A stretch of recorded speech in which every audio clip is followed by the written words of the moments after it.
Tag TV and Tag Radio be seen and heard by both technology users and technology producers throughout the state of Georgia and around the world. Low cost, big benefits, powerhouse online branded video and audio has arrived. Tag TV, Tag Radio, there's a lot more to know. This edition of Tech Talk is brought to you by Globalspeak.com, new media consultants, corporate video and audio communications, video and audio production and distribution, live and virtual event production. Tag TV and Tag Radio is a service of Globalspeak.com, creatively delivering powerful marketing, video, and audio solutions. One healthy sign for our economy is just that, healthcare. In recent months, a rising awareness of healthcare IT industry growth projections for the next few years and beyond has brought the state's healthcare organizations, institutions, and enterprises together as never before, making the entire sector the superstar of a new movement of technology sectors where Georgia leads. Healthcare reform, preparing for ICD-10, continued automation, new products in the healthcare payer space, and new models of operating, including incentives for consumers. That's right, you and I, to live healthy lifestyles and make healthy choices.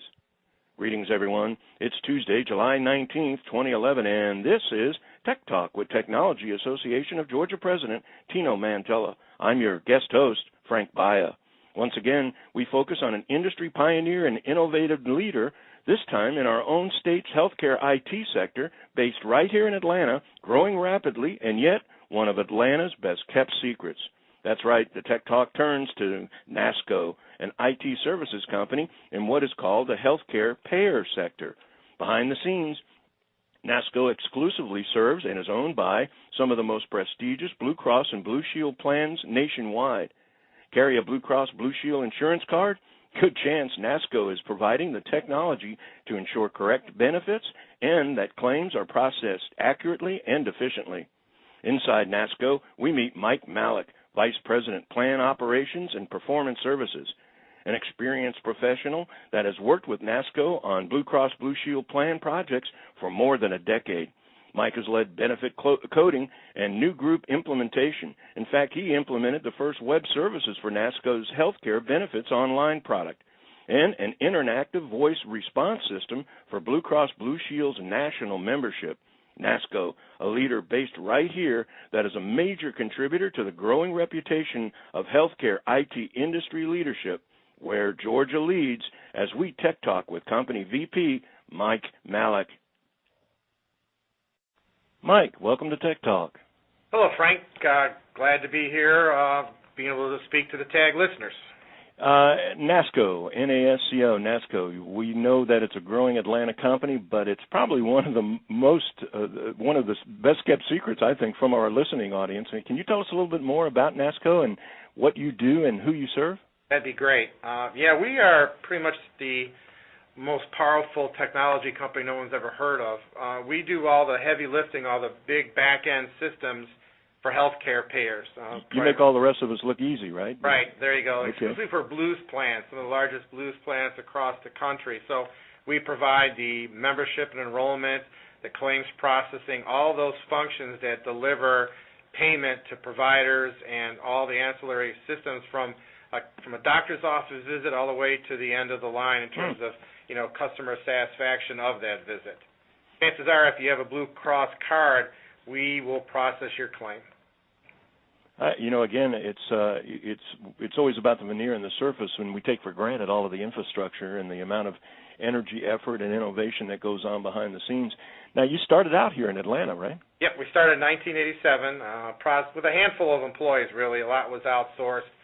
Very small organization, relatively speaking, processing about 1 million claims a year. We are now well over 400 associates with a very significant list of portfolios and services and products, and processing 200 million claims a year, and on track to double that within 4 years. So we're going to be a very significant entity in that particular space. Well, as a lot of our listeners know, TAG has put a huge emphasis on really so much of a discovery over the last couple of years of the healthcare information technology industry being one of the verticals where Georgia leads. And certainly having someone like NASCO in the group as part of it, and actually part of the infrastructure and even some of the pioneering infrastructure. If I'm understanding correctly, in the early days it was about big name companies like General Motors, but you guys now are actually doing individual consumers? Correct. You're right. It was basically positioned as a way for the Blues plans to compete with national carriers. Continuity of service, consistency of payment, all those rules that national carriers provide. This was a way to address that. So we started off with the big players, General Motors, AT&T, and such. But with healthcare changing so quickly, they're pushing our focus into the small and medium market, the individual subscriber market, and a large presence in the government healthcare market around Medicare and FEP. So we're evolving pretty much on the fly, using our existing investment as a backbone to move forward. Now, when you talk about, I can only imagine on one side the challenges, also on the other side the opportunities. I think you want some challenge, but you want victory to be able to be in there somewhere along the way. And the clear understanding that there's an increased need for automation, and then you've got the changing legislation. Let's talk a little bit. I think our listeners would be interested in what types of automation are you talking about, and why is that? Why would that be so important? Yeah, healthcare in general still has very much the tag of being a very paper-oriented, manually intensive environment. You see all the government statistics, all the statistics from all the different perspectives brought forth. Healthcare has evolved very nicely. There is a lot of electronic data interchange with membership information, with claims information. It still is somewhat of a manual process in terms of how claims are finalized, that doctor office calling a payer, the payer checking out the systems and responding back. So there's still tremendous opportunity around self-service components, IVR components, really around benefits. One of the areas that is still somewhat under-automated, still a challenge because it's so complex, is benefits. One of the things we're working here on NASCO is how we dig deep into the system to extract that very detailed benefit information and bring that forth in a customer service way, in a payment way, so we can pay it right with a single source of truth that everybody can see. And, of course, the bottom line is to reduce the cost of health care. I mean, and you're talking about healthcare administration when it gets right down to it. I'm guessing things like workflows and other kinds of high-level systems of automation that not only prevent error but also automate the situation and therefore making it more cost-effective. Exactly. What we're working on here is, we have a tool called Benefact we're very excited about. And Benefact is really a rallying point that those disparate tracks of work within any large payer, be it claims, customer service, association mandate systems, they all have separate tracks. What Benefact allows us to do is to be a single track of work, a single place to capture all that data, and then that data is propagated out to the different systems. So that is, like you say, it's a shift in workflow, that's a shift in staffing, and once again, it's a place where everybody can see what's being delivered, because some of these big boxes still have some of this data being very tough to access and very, very tough to understand from a user standpoint, and certainly from a customer interaction standpoint. Well, the redundancy and duplication has got to be outrageous. I know one of the things that we constantly talk about in our world is that it's the same thing, only different. Everything seems to be unique, but in reality, if you really dig deep enough, you start to realize that code reuse can be the key to automation. Talk a little bit about, I can only imagine you guys must deal in millions of lines of code, and having to deal with trying to get automation into a single system that allows that to be the most efficient has got to be a great opportunity, but also it's got to be a tough challenge. Yeah, we are in a very unique position. As I mentioned, we're growing very fast. Our plan partners have all, to a plan, committed significant more business to our platform, so that speaks well of our foundational elements and our associates and our value proposition. On top of that, we have ICD-10. And that's an expansion of the diagnosis code to be much more discreet. So they'll be able to find out through a diagnosis code if you were hang gliding and fell off the roof. And they may decide to not pay you because you shouldn't have been hang gliding in the first place. So that ICD-10 code, that expansion of that code, is a major change for all healthcare systems across the country. We're using that as an opportunity to re-engineer some of our benefit code and to find a quicker way for our plan partners to move from the existing ICD-9 code base to that ICD-10 code base. Tell our listening audience maybe a little bit about a specific example. I mean, you mentioned Benefact, but what was the genesis of that software or that product, and what problem was it going after, and what really has come out of it? How did it solve the problem? Well, that's a great question. Basically, benefit coding is a very specific science here in our world. It's a hybrid of being a traditional developer, along with the fact it's a very powerful language, so you need people that have good business acumen to be able to code the rules the right way. And what was happening is our expansion and our growth was, quite frankly, surpassing any kind of coding staff we could be able to assemble to address the growth.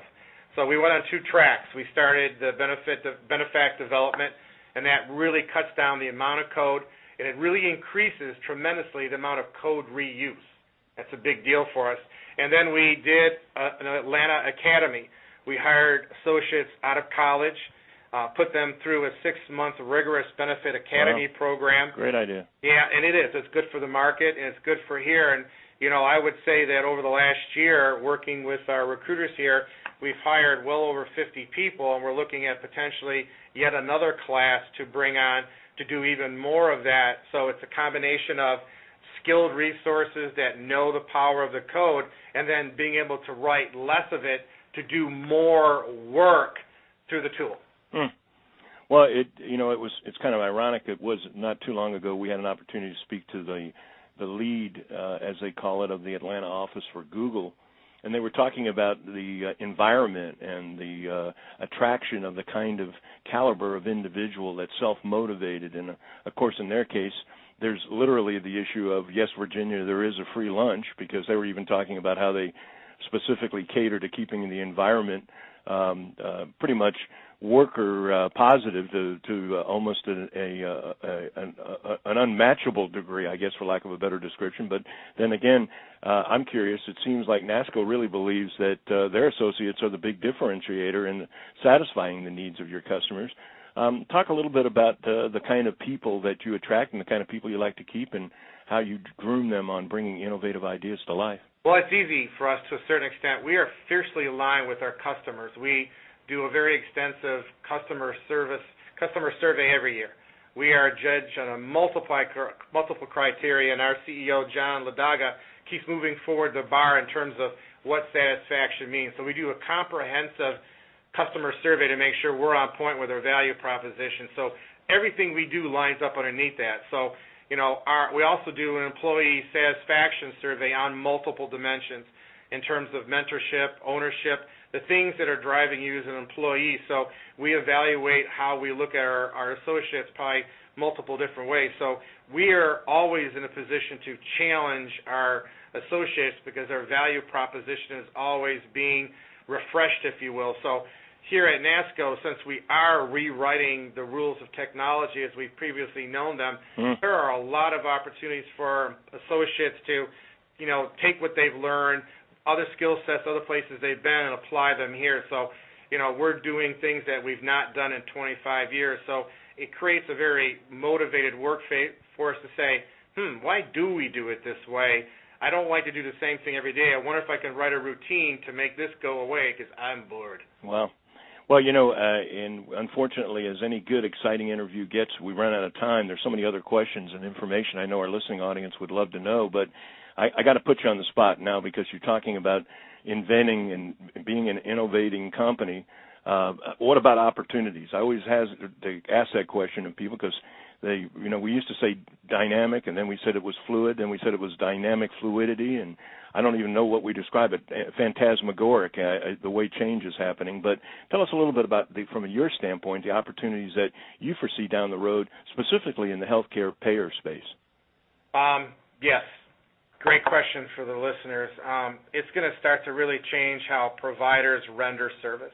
Providers will be incented to keep you healthier, incented to stick with you longer, to make sure you take your treatments, you do your visits.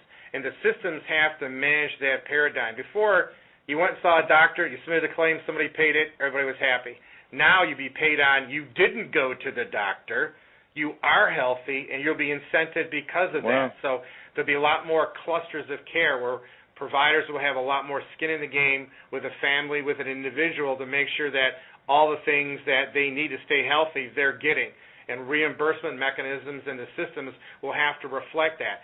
Customer service systems, when a subscriber calls in, it'll be like when you call into iTunes. Hey, you like this song, maybe you like this one as well. Same thing in healthcare. Hey, you had this procedure done. When was the last time you had that procedure done? Because they know that procedure renders a lot of claims and causes more payout. So the whole thing is going to shift to be very individual, subscriber-centric, and very provider-connected to make sure everyone's getting the services they need. I hear a voice that says there's an app for that. I'm thinking there's going to be several apps that are going to be out there that quite possibly NASCO is going to be behind, if not the pioneer and the originator. Mike, unfortunately, we've run out of time, but thank you so much. I can only imagine from your busy and exciting schedule, but thank you for taking time for joining us today on Tech Talk. Hey, I appreciate it. Thank you for allowing me to join the listeners.